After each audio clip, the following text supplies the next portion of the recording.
Hi, Katie. Can you hear me? Yeah, can you hear me? I see you and I hear you. Right on. Good. Good. We did it. Yeah.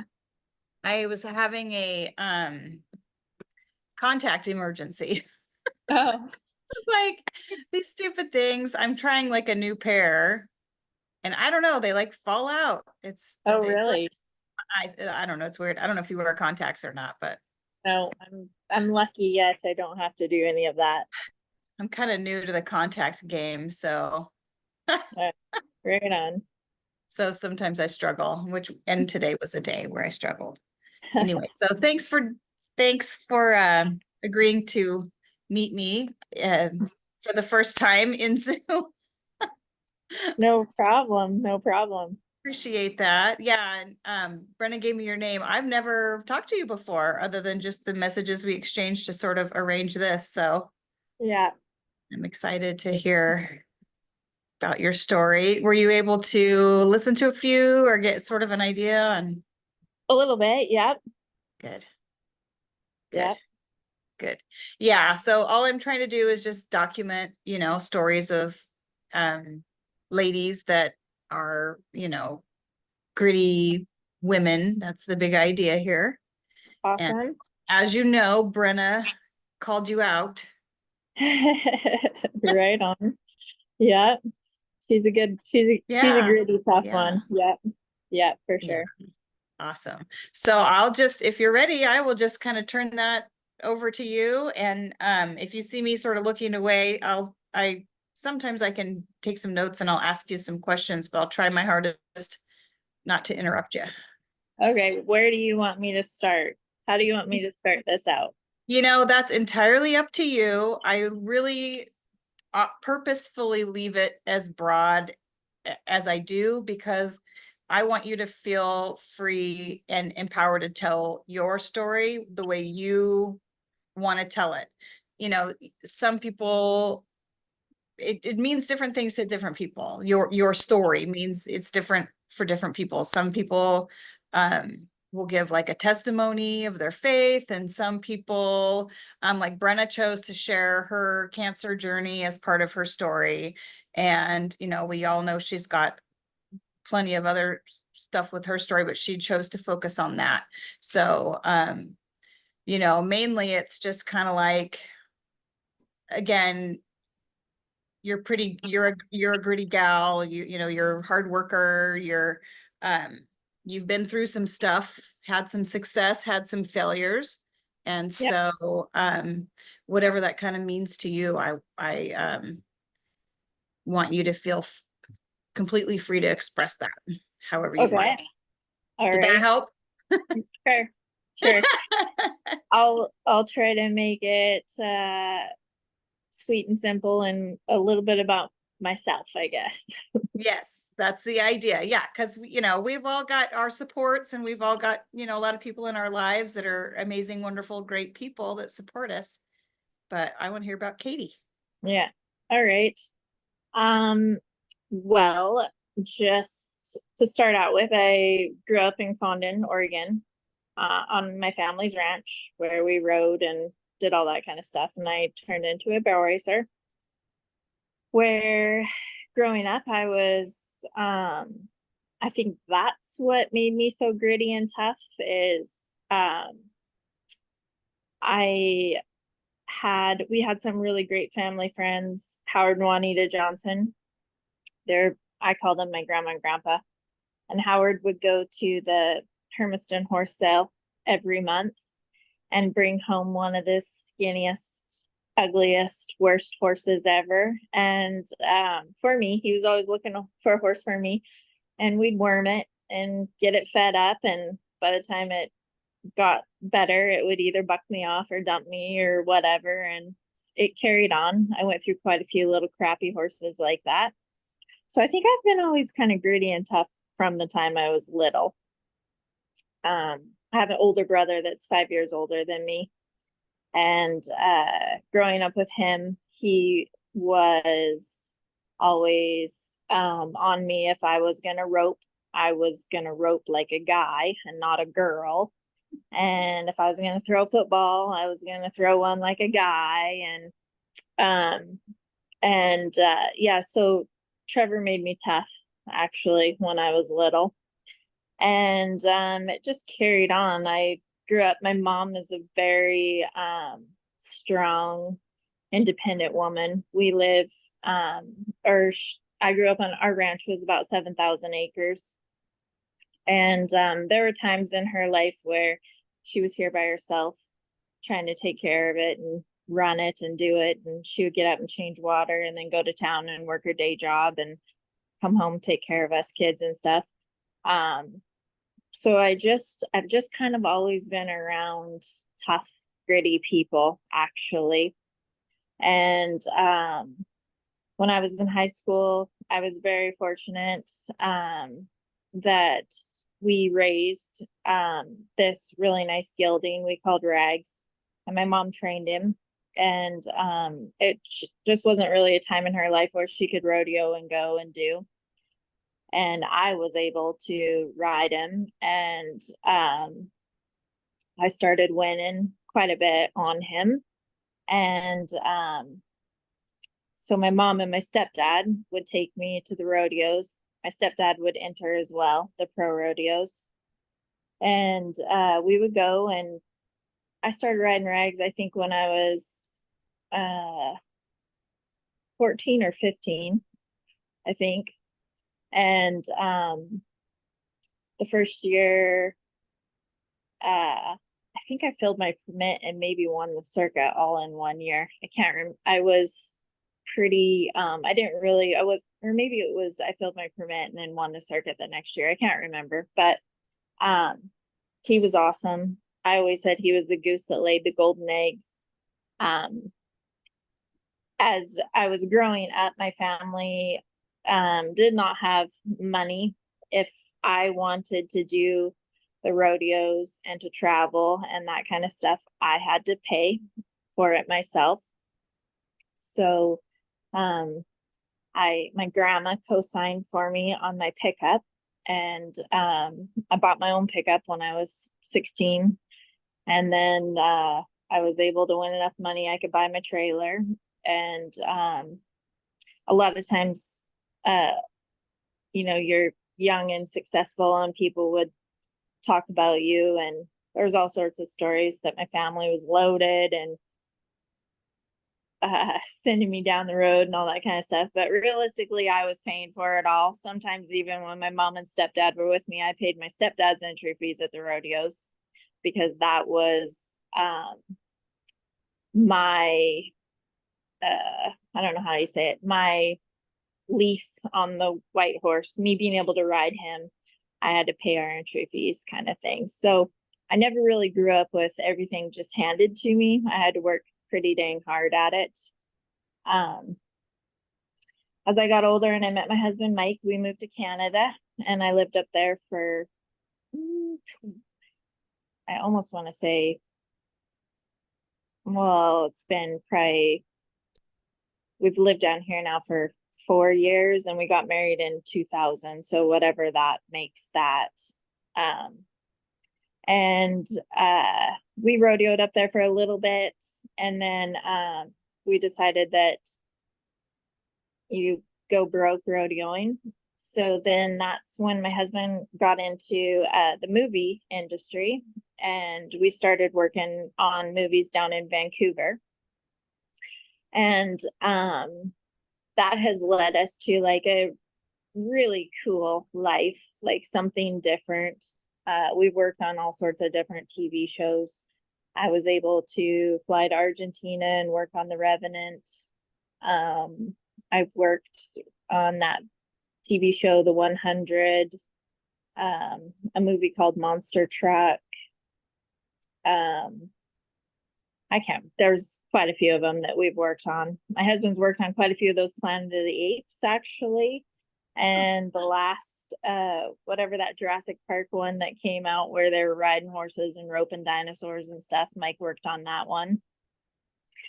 So that was a complete different world and different time for us. That was awesome and fun. And we did that. Our last big trip was like 4 years ago. I think we were in China. We got to go to China. We were asked to go down there and train horses for, they had a trilogy thing that they had going on there. It's called Feng Shen. It's one of their old time TV shows or whatever that they wanted to redo. And we were asked to go train horses down there. That was quite an experience.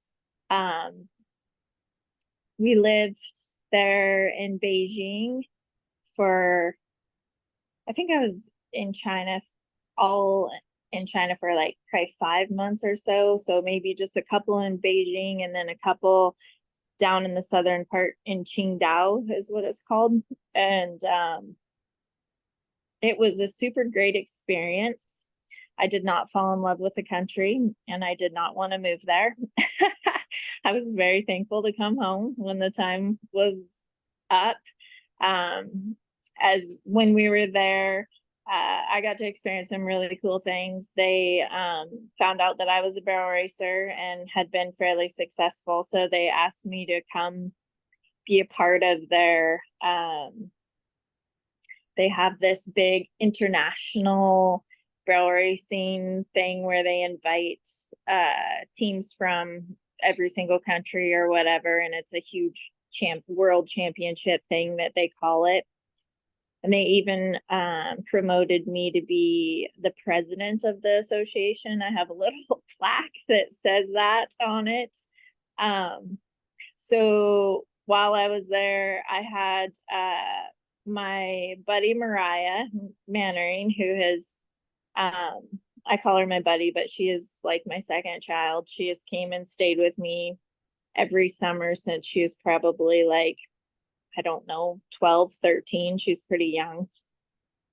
And she was always Gracie's babysitter and my go-to girl that would come and help and live with us and stay with us. So I had Mariah come to China with me and we barrel raced. We were not successful. But it was fun. It was definitely an adventure for sure. And super thankful for all those cool opportunities that one thing has led to the next for me. So in my 45 years of my life, I have felt like I have lived a pretty amazing, great life.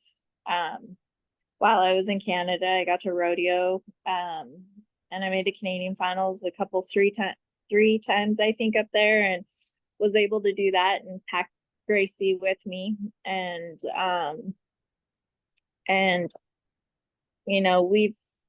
we've just led this crazy, stressful, but also beautiful life. We from one thing to the next. And then we got home from China and that turned into COVID. And then my family went through my mom went through some pretty heavy dealings with her sisters on our ranch. And right, kind of not maybe COVID time. It's been like 3 years ago or so. But it turned ugly and it was very sad. And she ended up selling part of the ranch to disperse and pay them out of their part of the ranch and whatever. And it was just kind of a pretty stressful, dark time in our lives and super stressful for me. And I honestly think that some of the stress and stuff that we have done in my life has actually turned I don't even know how to say it. I don't ever want to say that I have ALS because that's like admitting that that I feel like I have a symptom of something. And I did go to the doctor 2 years ago here in November, and they did tell me that I had 2 to 5 years to live, which was like completely shocking. and crazy, because how it started was just changing pipe out in the hayfields and stuff. I was having a hard time getting my left leg to walk through the tall, heavy alfalfa. And my husband just kept telling me I needed to get in shape. We're getting older and all that kind of stuff. But I'm a pretty fit and physical person anyways, just from the life that we've lived. And it just kind of kept getting weaker and weaker. And I didn't know what the heck the problem was. And being from a small town, I just went to our little local clinic and actually went to the physical therapist, because I was like, I have been in some pretty bad movie wrecks. I had been ratcheted off of a horse before, and I feel like I almost broke my neck, but I didn't ever go to the doctor. And I've been bucked off a couple of times as well and cracked my pelvis. So I thought for sure I just had some arthritis or a bad disc or something pinching kind of thing. And so I decided, I'm going to go to the physical therapist and get that lined out and, start taking care of me and doing that kind of stuff. And the one test he did with me, he wanted me to get up onto my tippy toes, and I could with my right foot, but I couldn't with my left. It was so weird. So then he decided that I needed to go see or go get an MRI and go to like a neurologist or whatever, thinking that I had a pinched nerve or whatever kind of thing. And so actually it went pretty fast. I think it took about a month for me to get diagnosed. They did an MRI and an EMG where they poke you with a needle into all your nerves, into your muscles and stuff, and shock you. It's the worst test in the world. I will never do that test ever again. And find out what nerves are firing and what aren't. And yeah, and then they just told me that I was going to die in 2 to 5 years. And so I had a really hard time accepting that, because I'm the person that I will figure it out. I'm the person that if I get mad, I'll pack the refrigerator into the house myself kind of person. Like I've always been, I have grown up taking, my mom and my dad have been good to me and whatever, but if I wanted something, I had to do it kind of thing. And so my husband, I'm so thankful for him. He is the kind of guy that he's quiet.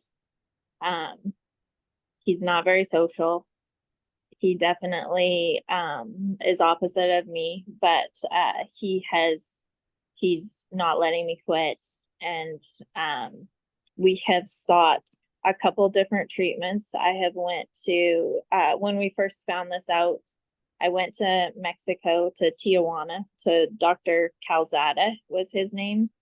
And they did some blood tests with me and told me that I had Lyme, and kind of did a detox thing and some stem cells and whatnot. And then I found this place in Florida called Body Science.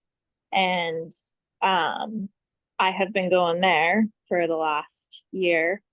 And Amy, the lady that runs it and stuff, she's amazing. And she's had some reversals out of the clinic. And yet she's also had people, she'll get them to where they're pretty steady and not progressing. And there are people that are getting stronger there. The thing I've learned with this disease is it just affects everybody differently. Your symptoms, like, some people's it starts in their hands. Some people it starts right in their throat and tongue and their voice and stuff.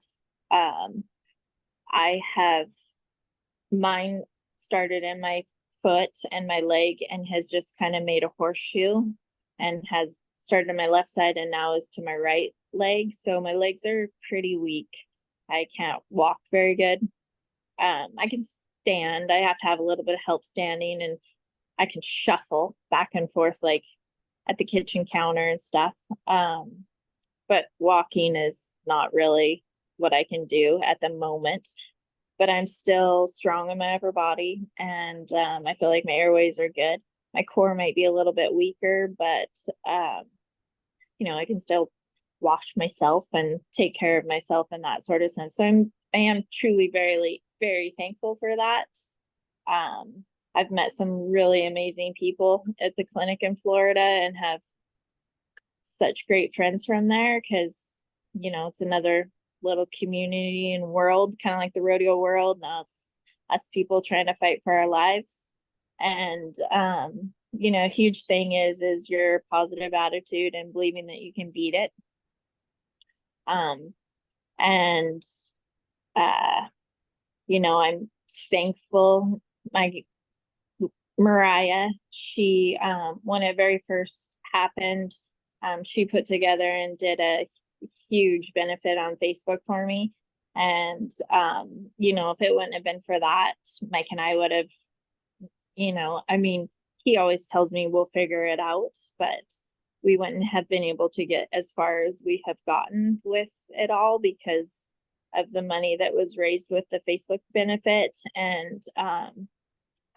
And then I had another family do a really nice benefit for me last Christmas that was so extremely amazing as well. And because everything that I'm doing right now is, yeah, of course, your insurance doesn't cover anything.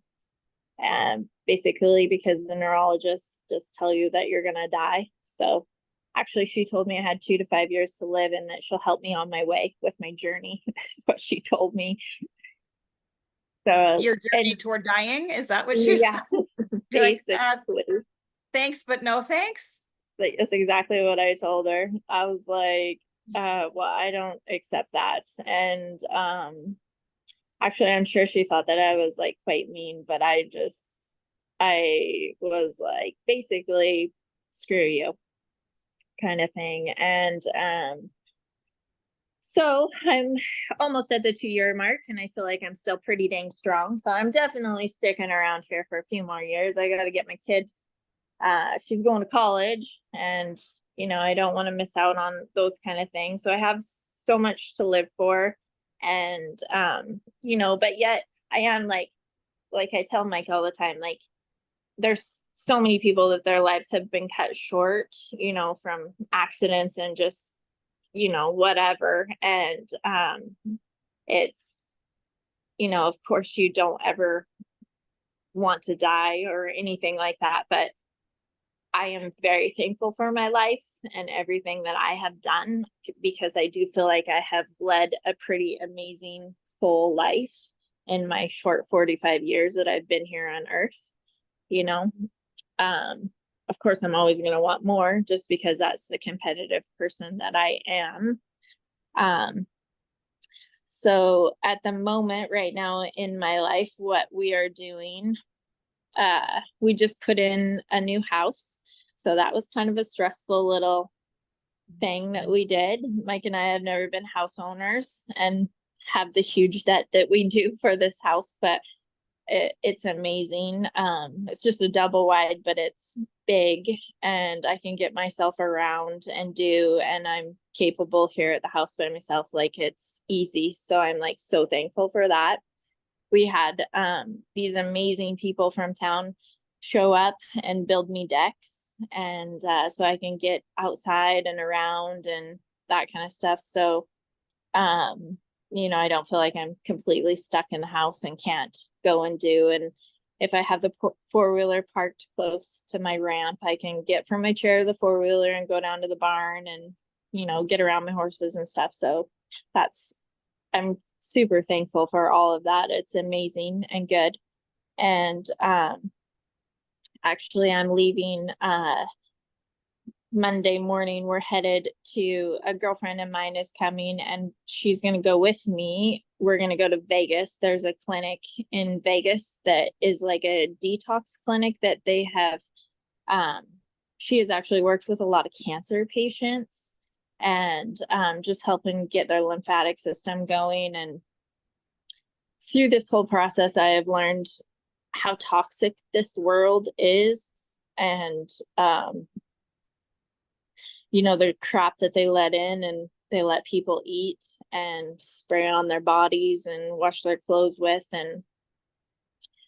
and spray their weeds with. And um you know, and you don't really ever think anything about it until you're the one that's sick, I guess. And, living here on the ranch, I hate weeds. So I would spray with Roundup.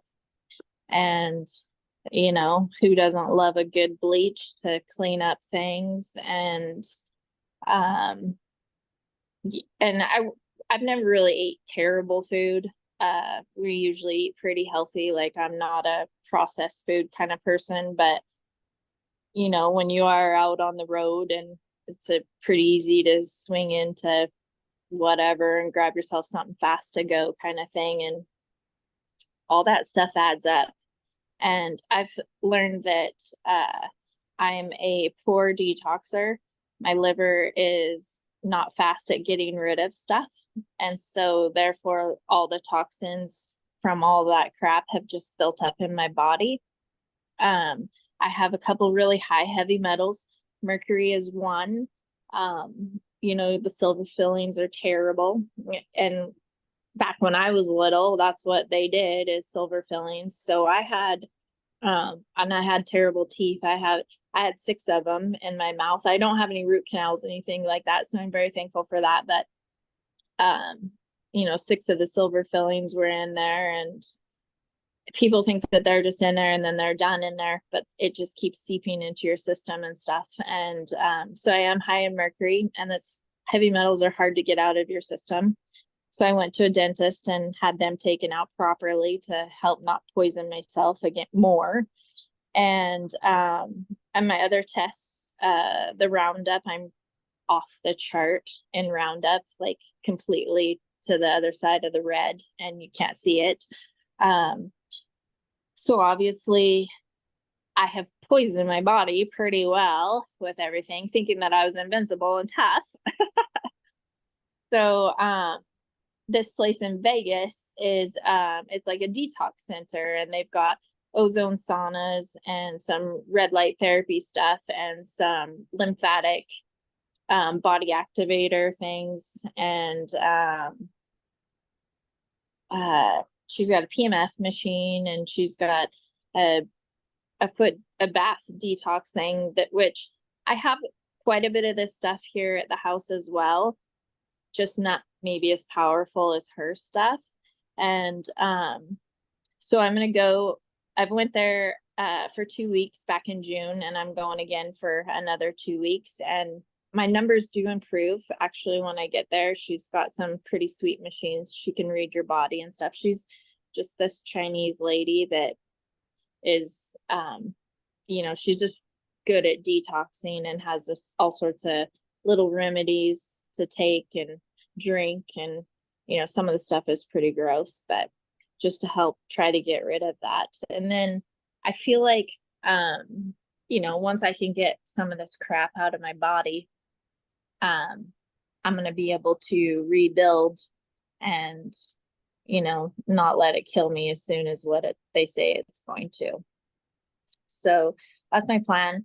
2 weeks starting next week, and then I'm supposed to go back to Florida again, probably the end of September, and do 2 weeks there. So I feel like I'm always doing 2 weeks.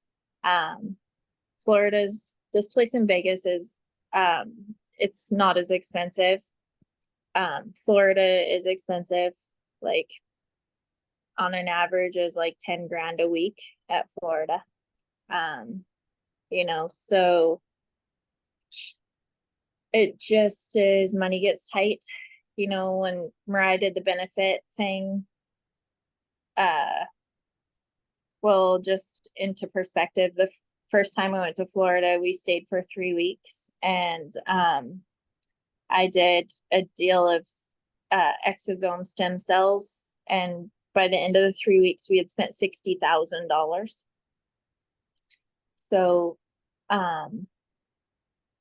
we have went through the benefit money fast, and that's all we spend it on is my medical stuff. Like, I don't spend it on anything else at all. So that's the other hard part too, is I don't want my family to go broke, trying to come up with money to help save me and that kind of stuff. Mike and I have some actually really nice colts. It's like, um, maybe that's been the hardest for me, I think, is because I have spent every day of my life riding all day long, and it's what I love. And now I can't. And for the first time in my life, I feel like we have such nice colts. They're not even colts anymore. Like, I've got 2 5-year-olds that hardly have any time on them. One is my yellow mare Frenchie that I did good on in Canada. It's her colt. The other one is out of my old Judge Cashmere Fancy. He's super nice. I have a Candyman. I have a 4-year-old Candyman. I have a 4-year-old Famous Bugs. I have a 3-year-old Firewater or a Fiesta Royale out of one of our old mares. Like, I have some of the nicest horses right now. And so it's good, but it's also sometimes I can get pretty frustrated because I just am watching them sit there. So I finally have sent some of them out because I know I should sell them, but I don't want to dump them because I know that they're such nice horses. So I have a girlfriend riding one of my 5-year-olds, and I'm getting the Candyman started, and eventually we'll get to him. But I did have a friend tell me the other day that I shouldn't stress about any of that, that the reason why they're sitting there is for when I get healed up, then I can start riding them, and I shouldn't sell them, is what she told me. I was like, oh God, well, I just hope that they're not 10-year-old colts when it's my turn. She's like, oh, Hey, it won't be. if it happens, it happens, right? Yeah.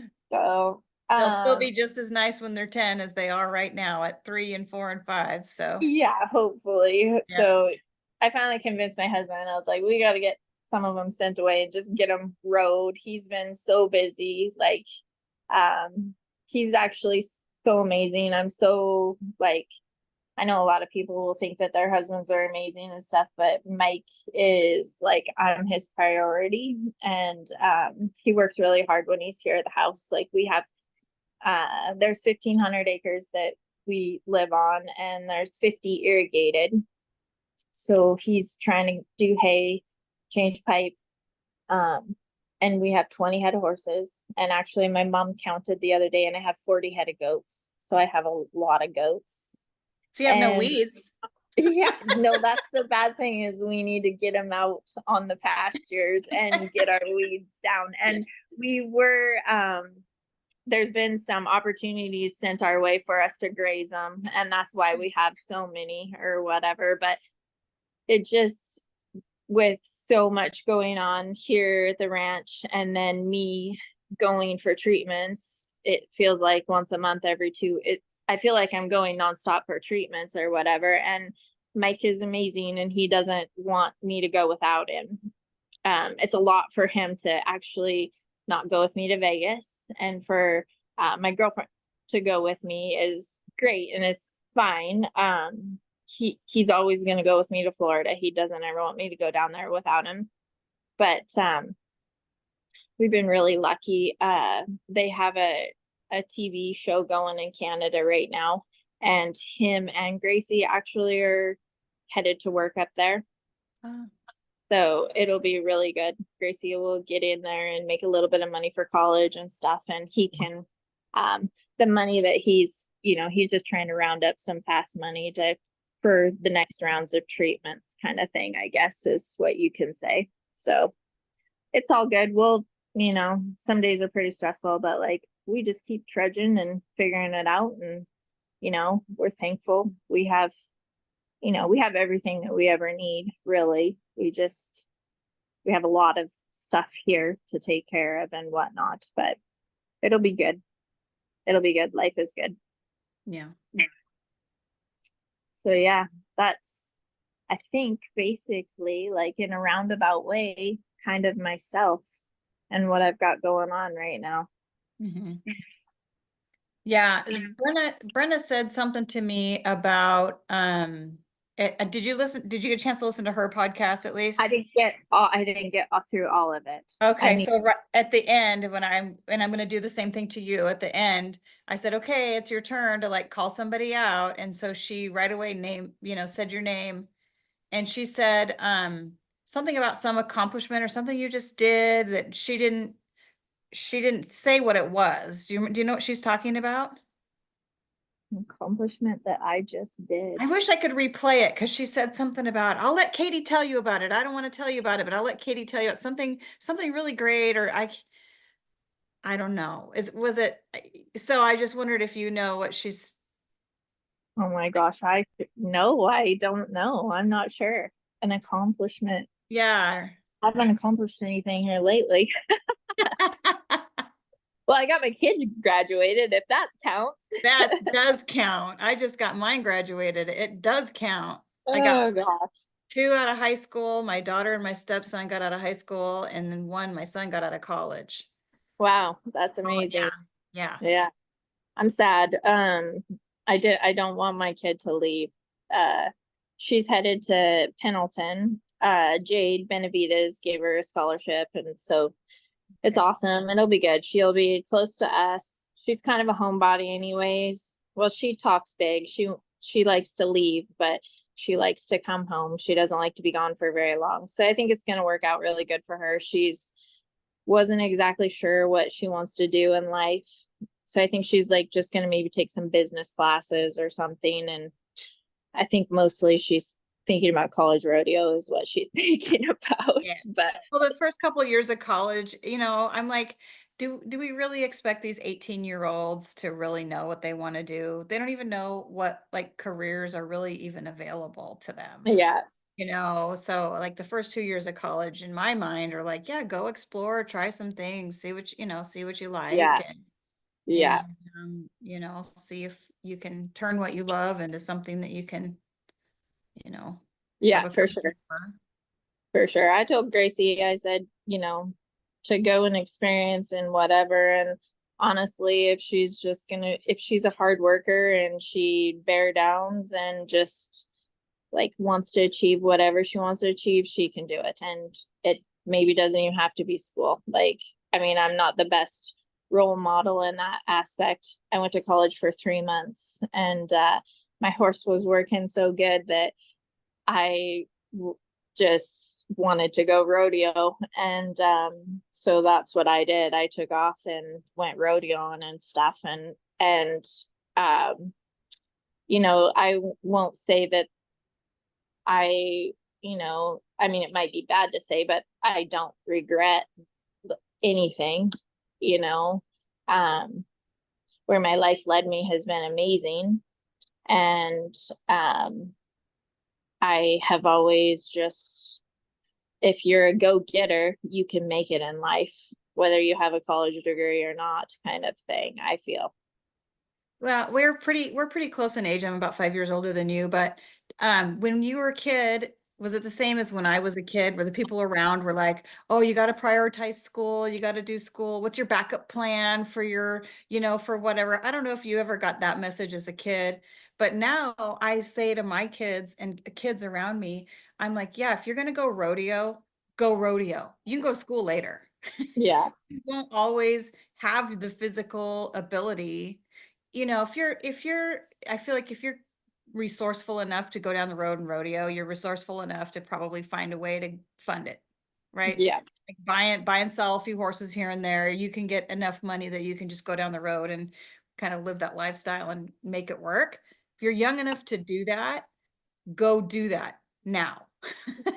Before yeah, you like, I'm like, hey, there you can always go to school. yeah. I know some people are probably cringe to hear me say that.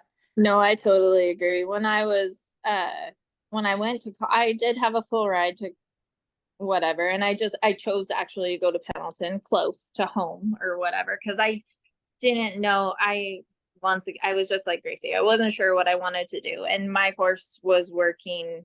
Well, I won the circuit in 96. So that was my senior year of actually it was my junior year and I graduated in 97. And so I had this amazing horse. And I went to the college rodeos, and there was a couple tough girls. Jamie Richards or Jamie Steiner, she was in our region, and her mare Sissy, they were awesome. They were tough. But like you'd win first or second at the college rodeo and it'd pay like $400 or something. And I was pretty used to going to the pro rodeos, and I won Ellensburg one year and won however many thousands of dollars, and was pretty successful that way. And I just kept thinking that I didn't want to be there, and I didn't for my schooling, I had no idea what I wanted to do because I was so laser focused on riding my horses, and my goal was to make it to the NFR. Like it really was. And so once again, I paid my rent and at college, and I just felt like I was just paying all this money for stuff that I didn't really want to be there. And finally I sat down with my mom, and I just told my mom, I was like, I don't want to be at school. And she said, probably most parents wouldn't do this, but she's like, if I were you and I had that horse, she's like, I would go rodeo. And I took off, and it was me. I paid for it all. And actually that winter we went winter rodeoing, and that was not my jam. And I came home and was broke and had to get a job and had to figure that out and make some money. And I can remember that was like in 98. And I worked around here, and then I entered the Arlington Jackpot Rodeo, and I won that. I think I won like, I don't know if I won not quite $1,000, get me started. And I went to Canada with Mike, who was my boyfriend at the time. And I rodeoed up there and started winning some money. And then I was able to win enough to keep myself afloat and to keep going. But when the money ran out, it was my mom and dad were not sending me money. It was find a job and figure it out kind of thing. So, it was whatever. It was good. I'm thankful for everything, all the experiences and trials and all that kind of stuff that I went through. Yeah. I mean, seriously, who gets to say that they live that life, going down the road, and heck, if you needed some money, you could like wait tables, or just do, you Yeah, could go find a ranch to probably work on, or do something to just earn enough money to put gas back in your tank, and, you know, totally. get Yeah. back to me. I don't know. I guess maybe I'm a weirdo. Maybe we're just weirdos, us rodeo people, but it's like, to me, that's like, I don't know. I guess maybe it's romanticized. It's hard. It's a hard life, but there's just so much freedom in that. Yeah. Yeah, for sure. I came home. I bartended actually quite a bit and made some Yeah. great money. Like Yeah. tips are great. Yeah. And I'd get up, and I wouldn't get up because I'd work till 2 in the morning. So I'd whatever, sleep for a bit, and then get up and ride my horses and go into work that evening and make my money or whatever. But I did that for actually quite a while. And then there came a point in time, actually, my gray horse that I had, he was so dang awesome. Like back then, you didn't really run very many 17 zeros on standard pattern. I mean, they did, but not lots like they do now. Now they're running 16 fives, but he was one of those horses that he could run a 17-0 pretty easy on some crappy ground. And, he's pretty amazing and gritty. And I ended up tripling him before I had 3 rodeos to go to. And I needed to win like $1,500 yet to get into the NFR. And my hero and my friend, Randy Ray Brett, she's like the most amazingest woman ever. But she was I grew up rodeoing with her. My mom rodeoed and fraternityed with her and stuff, and she's just awesome. And she actually, because she knew I was trying to make it to finals, and I had told her, I said, Randy, if I make it to the NFR, I want you and Bogey to come with me, because the inside, like, I would have ran rags there, but he wasn't a complete inside horse. He was hard to keep barrels up. So she wasn't feeling very good. Her leukemia kind of flared up, and she told me she knew rags had been sore at Central Point, and it was like I had to go to Pasco was one of them. Kansas City and the Cow Palace were the last three that counted for the NFR. And she told me, she was like, she didn't feel very good. She wasn't going to be able to make the trip with me, but if Mike would go with me, she'd just send Bogey with me. And I ran him at Pasco. I think I won second or third on him. And then we took off and we headed and we went to the Cow Palace, and it was terrible, shitty ground. And he made a really great run, and I was making it back to a short round. And so we drove all the way to Kansas City into a tiny little trap of an indoor arena. And the ground was hard as you can imagine. It was like glass. It was shiny and hard. And I thought, oh God, this is not going to be very good. And he kicked ass. I won. I'm pretty sure I was second in the first round and first in the second round, and like second in average. Like, he was so awesome.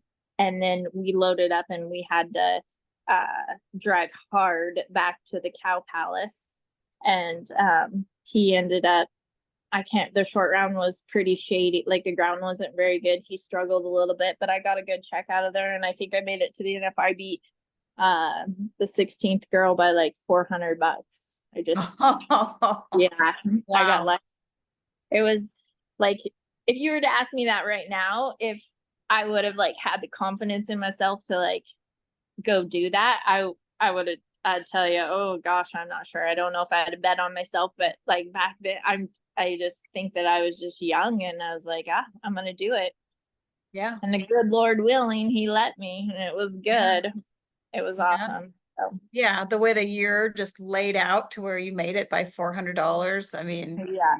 yeah. And I wasn't, that year, I hadn't even honestly set out to try to make it to the NFR, because, and that was in 99, because in 98, I had went to quite a few rodeos, and, not quite a few, but I hadn't been really winning very good and whatever. And hindsight, rags was hurt. And, I just didn't know it. Back then you didn't really go to the vet as much as you did now. And he was tearing his hind suspensory up high.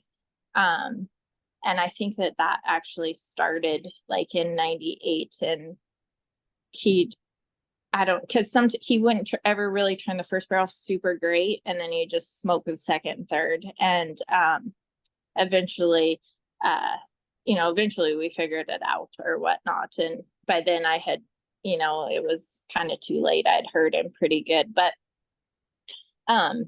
in 99, when we started, I was rodeoing in Canada, and Raina Rice, she was up there rodeoing, and she was trying to make it to the NFR, and her and Rachel Milmackey had been together rodeoing. And I think Rachel was going home or something. I'm pretty sure. I thought Rachel was with her. Rachel or Molly Powell. I can't remember which one of them. And so she had asked me if I wanted to get in and go with her to, rodeo and help her and stuff. And so I said I would, but the only way I could do it is if I was, I didn't have anybody backing me. Like, I had to win. So I said, if I get in a pinch, I might have to come home. And yeah, no worries kind of thing. And I think that probably that was the best thing for me, because I got in the rig and I was trying to be her cheerleader, because I wanted her to make it to the NFR, and I was just hoping that I could keep winning money so I could go along with her. And I think probably because I wasn't putting so much pressure on myself, that, thinking about trying to make it to the NFL or anything like that. He just started winning, and Rag started, like, he worked so good, and and then I just got fortunate and lucky, and the dice rolled my way that year, I guess you could say. Yeah. Yeah. So I hear you talking about the Rags horse a lot.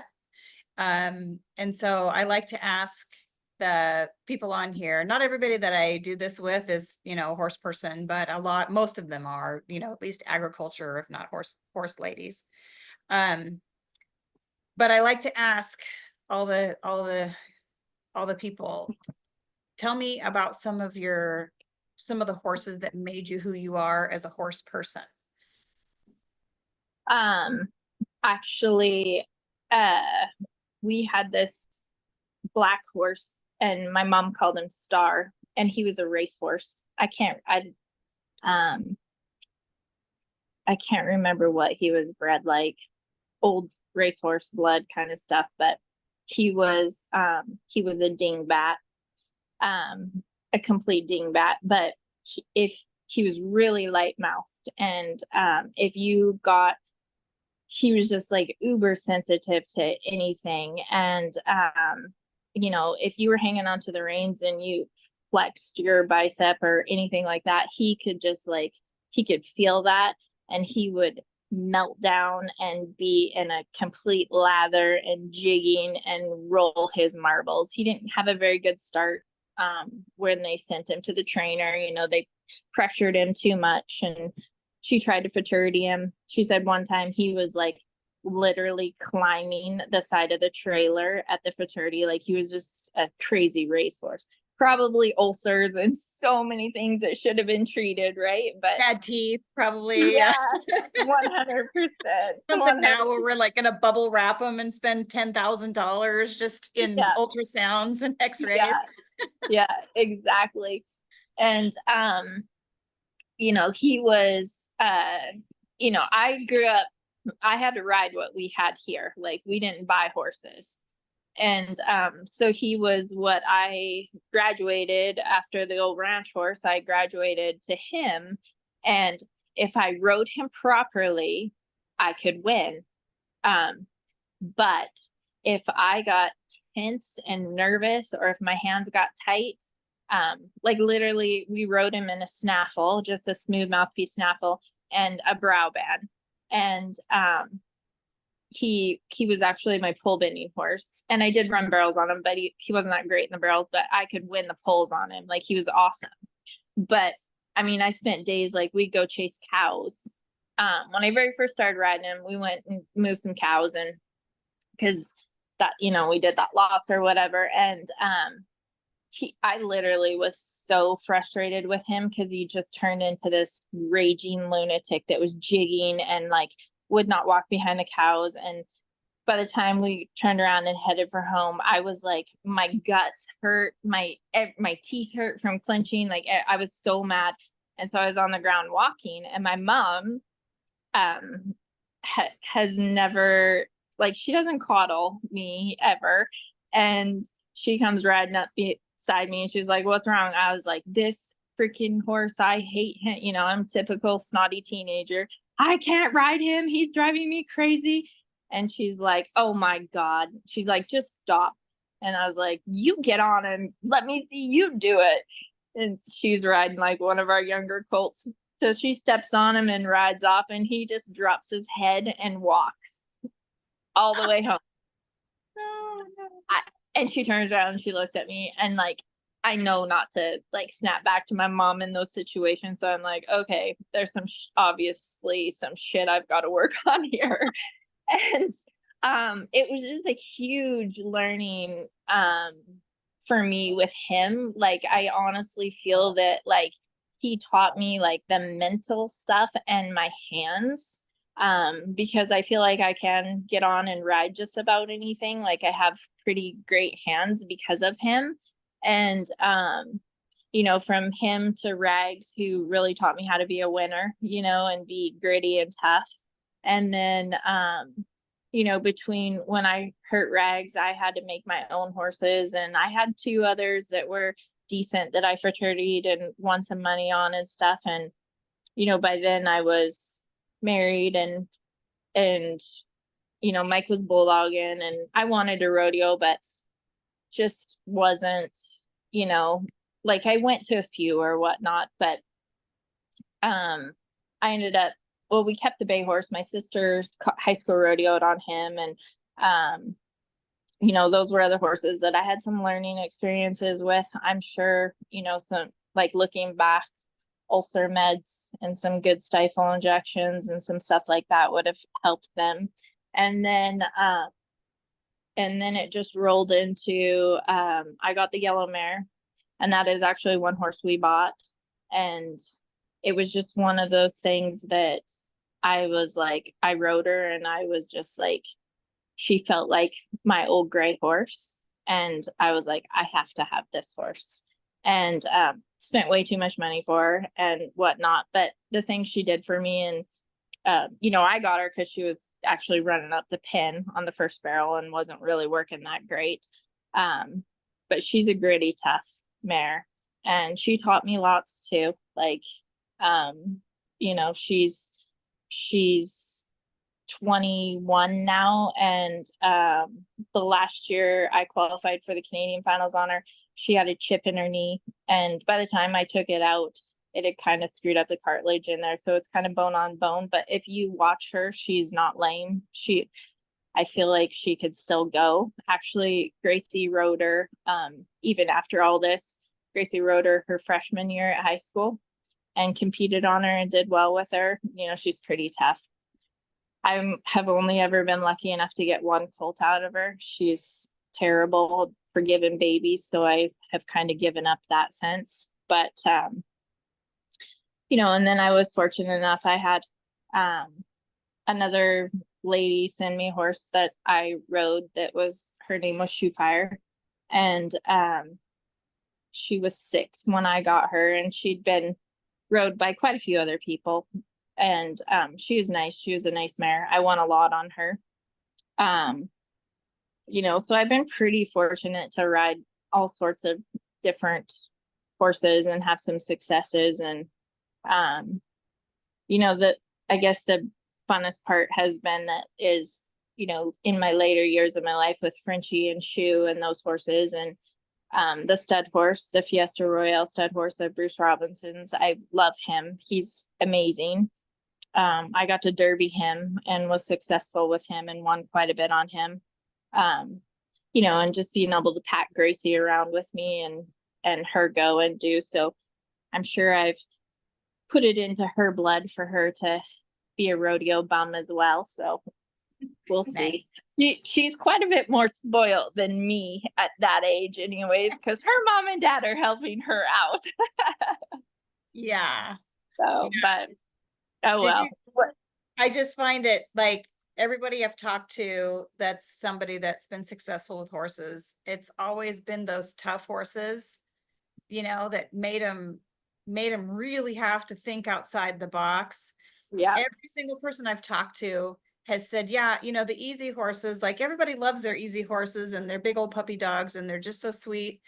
But those aren't the ones, like maybe you learn how to win on you learn sportsmanship, or you learn how to win on those horses. But the ones that like teach you how to ride and make you a hand, those aren't the horses that do it. Yeah. It's the ones that make you get strong and, like all that. So anyway, I like that. That's that common thread that is throughout everybody I've talked to about that kind of stuff. Yeah, 100%. Yeah. So, also, I was going to ask, and you alluded to it a few times, about how, you were raised, you said, oh, your daughter's not having to fend for herself as much as what you had to. But, I mean, are you a little grateful for that, for the upbringing that you had? Oh yeah, 100%. Like, me and Mike talk all the time how we've almost ruined our kid. Yeah.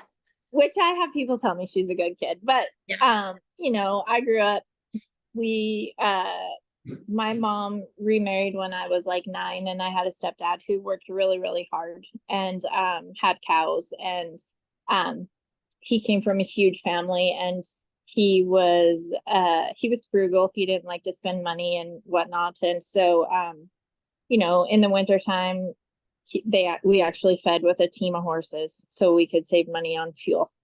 And we would go every fall and go chop tons of firewood for heat for our house. And we never turned the furnace on because that would cost us money as well, and just those kind of things. And I grew up, helping like do the hay and cut the firewood. And I had all sorts of jobs that I had to do before I could go do anything else, and they made me very responsible. And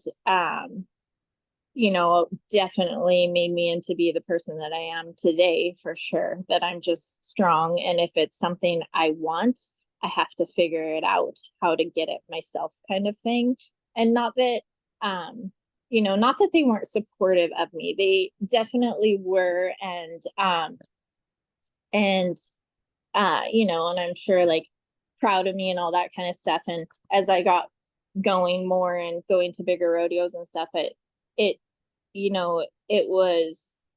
it's not that they never supported me, like talking to me and that kind of stuff. It's just money wise, financially, our place, it was always a struggle anyways, being a rancher farmer and that kind of stuff. And we had a huge mortgage on our ranch or whatnot. So it wasn't like there was just tons of extra money to float around,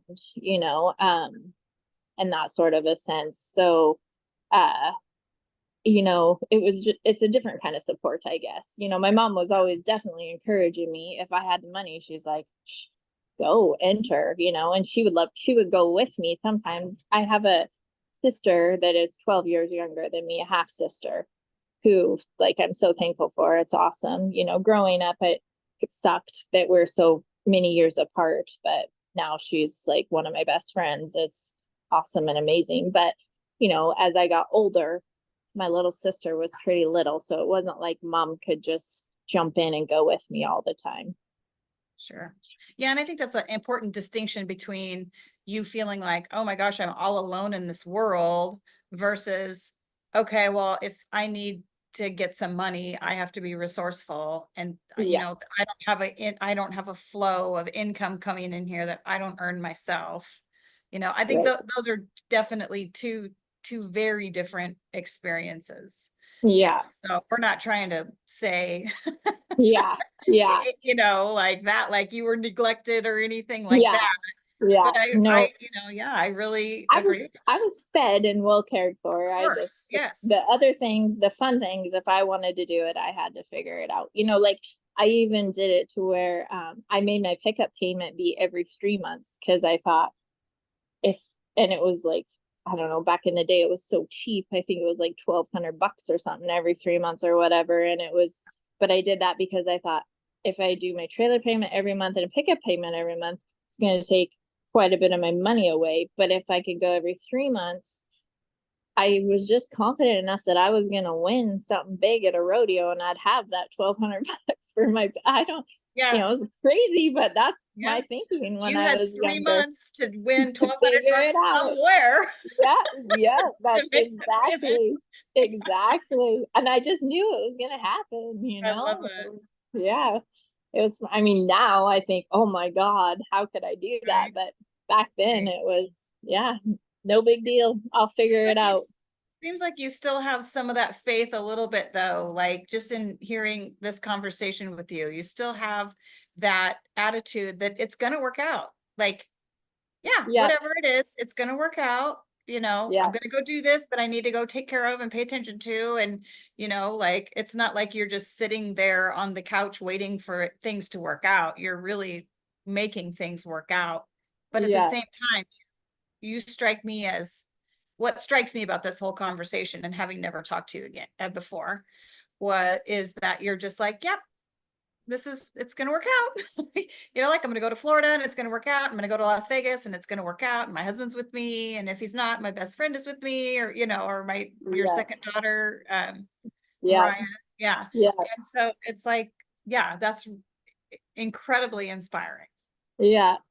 I, I mean, I can't, I guess basically say it enough that I do feel so fortunate and so lucky. Like I have surrounded myself with some amazing people, and and because of all that, I have just like, I, you know, they won't let me not win, I guess. You know what I mean? And even on my bad days, and I definitely, it's not all sunshine and roses, and sometimes I get pretty stinking frustrated about how I'd give anything to get off the four-wheeler and go throw hay or go change Sure. sprinkler pipe, or Yeah. like right now Mike's outside trying to pick up hay bales off the field and stuff, and I feel terrible that I can't help. Yeah. But nobody ever makes me feel, and I think that's the hugest thing with Mike is he's not ever resentful for anything, and he's just, in his mind is just, he's like, well, you are going to come help me eventually. Like it's just, it's crappy right now, but it's, you know, if there are other people out there that have gotten stronger and have beat this, why can't it be me? You Right. know? Yeah. And the one thing I have learned in my life is you have to be positive and think that you're going to do it and manifest it in order for it to come around. Yeah. Because if you're only ever thinking negative things, it ain't gonna happen ever. Right. So, and I feel that, like, you know, the world that I've lived and what I've done, I feel like has, you know, pretty much prepared me for what I'm in right now. It's crunch time and you got to win. So you got to be positive and just, keep going at it. If one thing doesn't work, regroup, try another thing, kind of thing. Yeah. Yeah. And I think it's really also a skill set to be able to surround yourself with people that are also of that same mindset. I think it's real easy to have, you know, negative attitudes and have people around you that feed into that. Like you said to the doctor, I'm going to help you on she's going to help you on your journey. And you're like, well, screw you, lady. I don't want your help. That's not the Right. journey I'm taking. Yeah. I'm not taking that journey. So And so, and I then don't Brenna need talked help. about that. Yeah, Brenna talked about that too. She was like this, she even talked about it publicly on Facebook. She's like, this team is not what I need mentally. And so she shit canned the whole thing and she switched Yeah. gears and she regrouped. And Yeah. so, yeah, I mean, I really believe that. Yeah, you've probably trained your whole life has been a sort of a training ground for the rodeo you're in right now. Yeah. For And sure. and also, you learned too how to like distinguish between people that are going to be on your team and people that aren't. Oh yeah, for sure. And that's what, like, I mean, I have never went back to the neurologist again, like since that first trip. And then, of course, after that, they call you every month trying to get you to come back in because they just want to charge your insurance, because they want to make their money and whatever. And it's like, well, what, have you found a cure? Why Yeah, do you what are want you me going to do for me? Why would Yeah. I come back in there just to Yeah. have you tell me you're going to Have you tell me that, oh, maybe I'm getting weaker or whatever, and like I don't need that in my life. And and that's the very first thing that Mike and I actually, when we left that building that day, and because they kind of told me in November basically that I had it, but then I had to go to an ALS clinic in Portland and just to be confirmed or whatever. So I did the EMG test twice, and that's why I said I will Oh, never do it again. Yeah, it was terrible. And so we'd already kind of been looking into things that, like, this is not ALS. This has got to be, symptoms of what else? Like, what is this? What's what's killing my neurons? Why is it doing this? And when we left that building that day, I was, kind of sad and whatever. And I get in the car with Mike, and Mike's like, he goes, fuck this place. He's like, we're never coming back here. That's right. I was like, yep, you're right. He's like, they are not on our team. I was like, I'm glad you feel that way, because I don't ever want to come back here either. Like, you just, ugh, yeah. So that was our deal. And, you know, um, it's just, I don't know. There's a lot of, especially, and I'm sure cancer patients I've seen it, I've seen people just accept and then they die, and and ALS people, like, I know that I've actually seen it, like some from Florida, and it just, they get so mentally down, and it goes sideways really fast. And even on my hard days, I have to give my head a shake and just, I have a beautiful house. I have an amazing husband who's stuck by my side and is like, I am his number one, and I've got a great kid, and, so that it keeps me going, like the good around me keeps me going, so I truly am thankful. Like, I really, truly am. Yeah. Plus, you've been bucked off, stepped on, kicked, bit, Yeah. all that. So you're probably kind of tough. Yeah. It's just another bump in the road for That's sure. right. For That's sure. right. Yeah. That's right. Yeah. Awesome. Yeah. Great. So, Katie, do you feel satisfied that you got to tell the story that you wanted to tell in a way that you wanted to tell it? I think so. I'm just a regular little, come from a tiny little town, hillbilly lady that has led a pretty great life, like, I guess in the end of my life, whenever that be, I just hope that people will always think of me as I am a no bullshit kind of person, probably. And, um, I say my opinions. Uh, well, it's toxic to hold things in. It's not very good for you, and so I've always been kind of a vocal, no bullshit kind of person or whatnot. But I don't want anybody to ever think that I've given up, or I'm going down fighting for sure, 100%. And I'm not sour, I'm not hateful, I'm grateful. And through this whole thing, I have you know, and I think any person that comes and is sick, or, has something like this happen to them, they'll tell you, they have people come out of the woodworks for them.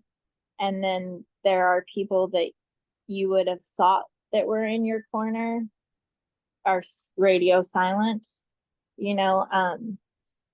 and I know that it's hard for people. I know that when I very first came out with it, a lot of people didn't know what to say to me, and probably were sad, and, and that sort of deal. I get weird, like, if, like, I hear lately, a friend of ours lost her daughter, and it's, the hardest thing is what do you say, but through this all, I've learned that you say what you need to say. I love you and I'm here for you. And, or a simple text, I'm just checking on you, and that kind of thing means a shit ton to people. And even if they don't respond, so, like, through this whole process, kind of my feelings have been hurt that there are some that out there that I have felt like have been my friends forever and ever, and I haven't heard from, and then there are friends that, who have been my friend and then have just stepped up to the plate so much and check on me every day. And even if I don't respond, and like just a simple text, I love you. And I'm just telling you that, or just checking on you, and I think that, like Mike and I, we've talked about it. I know people get really consumed in their own lives and their own problems and that. And I am that person as well, like I'm constantly trying to figure out how to live in that sort of a sense. And maybe it's made me be a little bit tougher because I'm not as sympathetic to, people get so flustered and so worked up over some of the smallest things in life. And I just want to slap them and be like, WTF, like it's not worth it, like you think your life is bad. It's not that bad, because even right now, like I don't feel like my life is bad, and I'm not resentful and hateful. And, I think that there's other people out there that are worse off than me, and what I'm going through sucks 100%. It sucks, but it's not, I don't sit here every day and go, poor me, I just got to deal with it and carry on kind of thing. So I guess just my, I guess I'm not sympathetic to a lot of things, but there are things, I definitely, when you are going through something tough, maybe it makes you be that way, I guess, it's not, a lot of things that people think are the end of the world is not the end of the world, I guess, if that makes sense, Absolutely. Yeah. Yeah. So, It's all pretty relative, yeah, really. 100%. And some people, and a lot of people have never lived a life like you've lived, where you got to deal with that. I mean, this seems like a total, like, easy, no-brainer thing to deal with that jiggy horse. But at the time, Yeah, that was a huge, all-consuming thing. And then you made it totally. that. And then you're like up in Canada trying to rodeo, and you have no gas money and you got to get home. And Yeah, like that was worse than the jiggy horse. But at the time, the jiggy horse was bad. yeah, Right. So like, yeah, like we, kind of, that's how life goes. And some people, I really feel bad for people that haven't had, not that I wish bad things on people, but I do feel bad for people that haven't had a lot of, trials in their yeah, lives. You yeah. don't wish terrible things on people or traumatic, No, awful things. But I know, like, I kind of wish I'd have stressed my kids out a little bit more, or yeah, let them go through, not that I did, but figure it let out. them go through more stress Yeah, and I have more agree. times when it's like, yeah, you're gonna figure it out. I'm sure Yeah, you will. I'm here for you yeah, if you need a I hug, totally, yeah, but I'm not I giving you any money. And exactly, exactly. I know, I totally feel that way, like when Gracie will, you know, and I guess part of like some of my thing is I can be a pretty hard ass mom usually. Like if she's not dying, she's fine, like yeah, one time we went skiing with her and she was begged and begged and begged to go on a snowboard, and I am not a very good skier anyways, because that's just not me, but Mike's amazing and she's a great skier, and I did not want to be picking her off the ground all day long in this snowboard. Like I was like, no. And I was like, if you're gonna do this, go for a lesson. She threw a fit. She didn't want to go for a lesson. She just wanted to go and just go with us. And so of course I weakened and I was like, okay, but I am not picking you off the ground like at all. And so we went down the bunny hill a couple of different times and she was kind of getting it figured out. So then we decided we are going to go up and go down the big hill or whatever. And she was doing really good. And then pretty soon she caught an edge and hit the ground so hard, yeah, so hard. And I come skiing behind her. And when I pulled up to her, I went sideways and I just sprayed snow all over the top of her. And I was laughing so hard because just from watching her fall from behind. And she's basically face down in the snow. And I go, are you okay? And she's like, I would cry about it, but you don't even care. And she was like, had the air knocked out of her so badly. And she's like, I would cry, but you don't even care. And I was like, you're right. I'm like, I told you to take a lesson.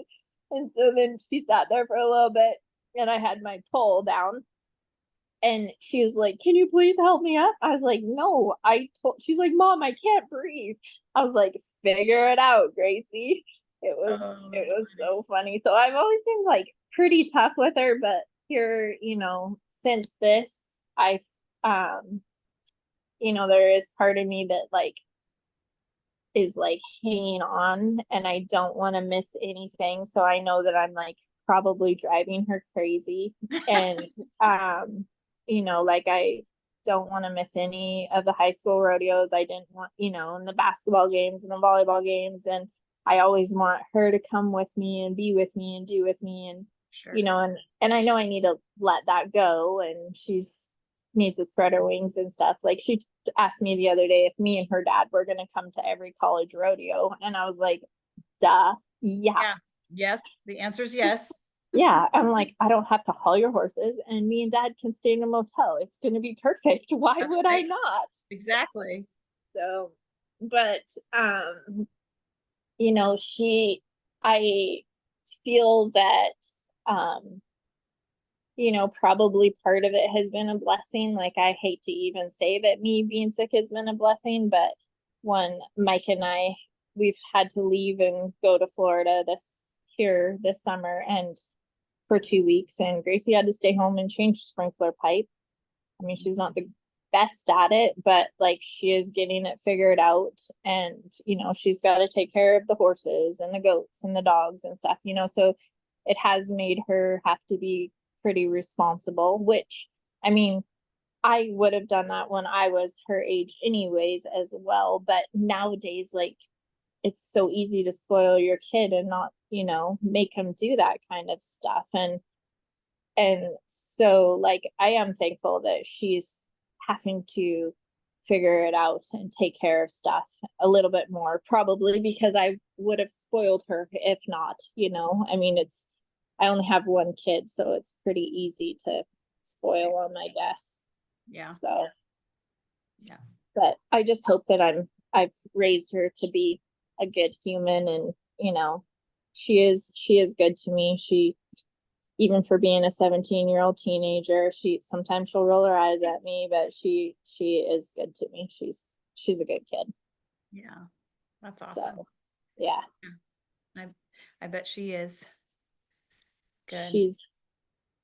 She's pretty good. We had a little meltdown the other weekend. She felt like I'm kind of on her butt all the time, how most parents are. Get off your phone, blah blah blah, all that kind of stuff. And I probably am, but my mom probably was like that to me as well, like things to do and whatever kind of thing. And I definitely know that Gracie's not hurting. I mean, she's living a great life, but there is part of me that, every once in a while I can get feeling pretty sorry. And Gracie did tell me one time that it wasn't fair. She said it's not fair for any of us, is, her, how she said it. And she doesn't really, she's a lot like her dad. She's pretty quiet, where I am more talkative. And so she's not really communicated lots with me about anything, but I do believe that, she just figured because I'm talking and can do, she thinks, I'm good, I'm fine. Just right now my legs suck. So I'm thankful for that, as long as her headspace is good about stuff. I wouldn't want her to, spend the years going, oh gosh, my mom's gonna die tomorrow.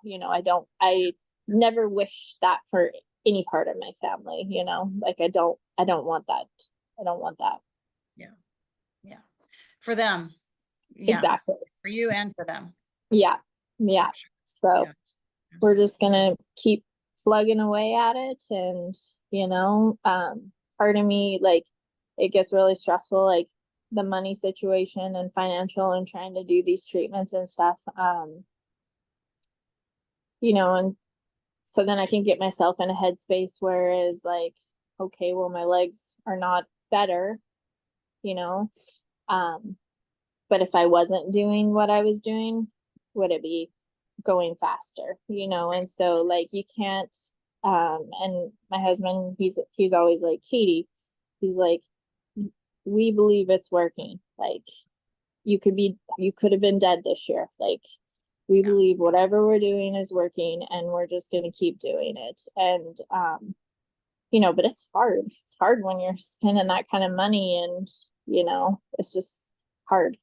And when this very first happened, I told Mike, I said, I don't want us to go broke over keeping me alive. And he looked at me and told me that was not an option and we're going to do everything it takes. So, you know, I know he's never going to give up on me. So, as long as he's not giving up on me, I can't give up on myself. That's right. Yeah. That's exactly right. Yeah. That's exactly right. So, It has yep. been such a huge honor and privilege to just take this last, I don't know, hour and a half or so to just hear your story and get to talk to you. So thank you so much for taking the time to do this. Yeah. Thank you for having me. It's good. Amazing, amazing. Thank you. And here is your turn to put somebody in the hot seat. I have so many people I'd love to put in the hot seat. All right, I'll take as many as you want to give me. Um, well, my biggest hero and who I believe is the toughest, grittiest person in the world is Randy Ray Britt. Like Oh, she is, she's just really, really tough. And she has been through so much. And you know, anytime you ever see her, she always has a smile on her face. And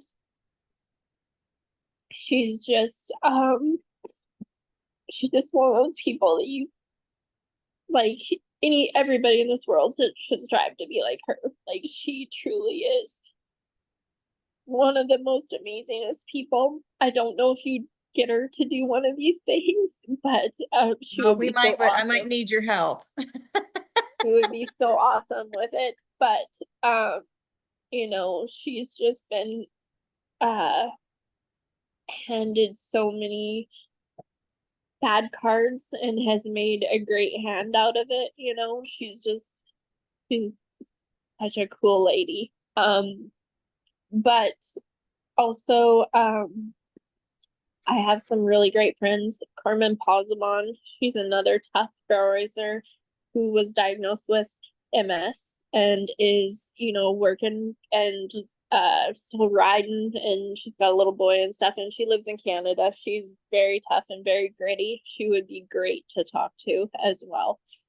Um, I could give you lots, but those two are probably the ones that pop to my mind who are the very toughest people that I can really think about at the moment Okay. that have had some pretty good, you know, hands dealt to them and are still playing cards. Yeah. Cool. Good. Well, I Yeah. look forward to meeting them. I was already on the verge of tears and then, Sorry. Sorry. I you was got couldn't it. hold it That's fine. all together. And so All good. Randy's a pretty special lady. Yeah. Well, you're a pretty special lady. Thanks. So it's just a real honor to have met you here. Yeah, thank And you. I look forward to kind of watching watching what you're doing and Yeah, good luck to your daughter in college or if she yeah, decides thanks. to drop out and Right? rodeo. Yeah. Used to be every parent's worst nightmare. And now we're like, yeah, drop out and go rodeo. You can do school Yeah. later. Just take me with you. Yeah, exactly. Right. Yeah. Exactly. Yeah, All for right. Well, sure. I'll let you go. Thank you so much. I really appreciate you taking the time to do this, like I said, and I'll send you the kind of the rough draft in case so you have a chance to listen to it before I publish it. And that way, if you have any feedback for me before I publish it, I Sounds good. guarantee you that I won't, do that without your okay first. Oh, That's okay. No problem. No Yeah. problem. All right, Katie, well, have a great night and we'll Thanks. talk You soon. too. Okay, thanks. You too. Okay, bye. Bye.